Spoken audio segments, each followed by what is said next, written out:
સાથે આ ઠાકોર સમાજનું એકતા સંમેલન ની હતું અને જિલ્લા પંચાયત મૂળી 2 ની જે સીટ તેના ઉપર સમગ્ર રાજ્યની નજર છે. શું કોંગ્રેસની રણનીતિ રહેશે આગળ? મૂળી 2 જિલ્લા પંચાયતના કોંગ્રેસ પાર્ટીના ઉમેદવાર ભાઈ દિનેશભાઈ અને એમની નીચે જે તાલુકા પંચાયતની સીટો આવે છે એ તમામને જીતાડવા માટે ઠાકોર સમાજ,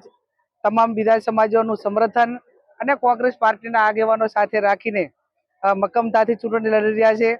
હું પણ છેક બનાસકાંઠાથી એક સમાજની જવાબદારી, પાર્ટીની જવાબદારી એ બંનેને માન આપીને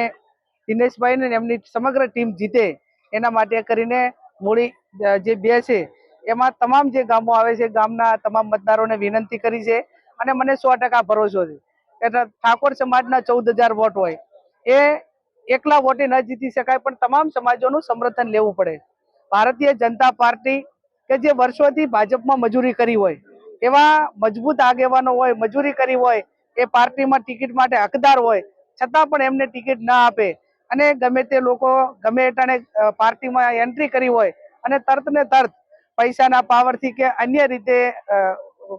ટિકિટ મેળવીને જે સાચા પાર્ટીના કાર્યકરો હોય છે એમને અન્યાય કરવા માટેનો પ્રયત્ન કર્યો છે. અને જ્યારે અન્યાય કરવા માટેનો જેસાભાઈ જેવા ઉમેદવારને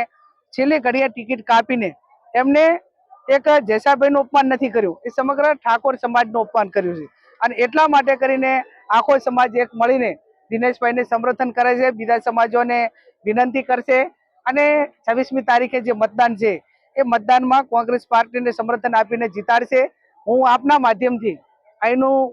જે મૂળી તાલુકાનું વહીવટી તંત્ર હોય, પોલીસ હોય કે અન્ય જે લોકો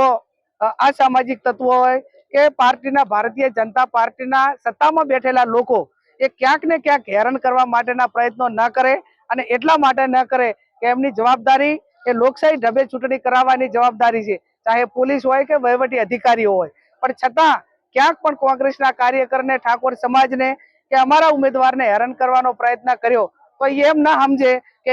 ઉમેદવારો એકલા છે, સમાજ એકલો છે. એની પડખે સમગ્ર અમે બધા આગેવાનો છીએ અને જરૂર પડે તો આમની સામે ન્યાયની લડાઈ લડીશું. પણ ક્યાંક ને ક્યાંક એ લડાઈ એવી લડવા માંગતા હોય તો પણ અમારી તૈયારી છે. એટલે મહેરબાની કરીને ક્યાંય પણ ઠાકોર સમાજ કે કોંગ્રેસના આગેવાનોને હેરાન કરવાનો જે વહીવટી તંત્ર એ ષડયંત્ર ન કરે એવી અપેક્ષા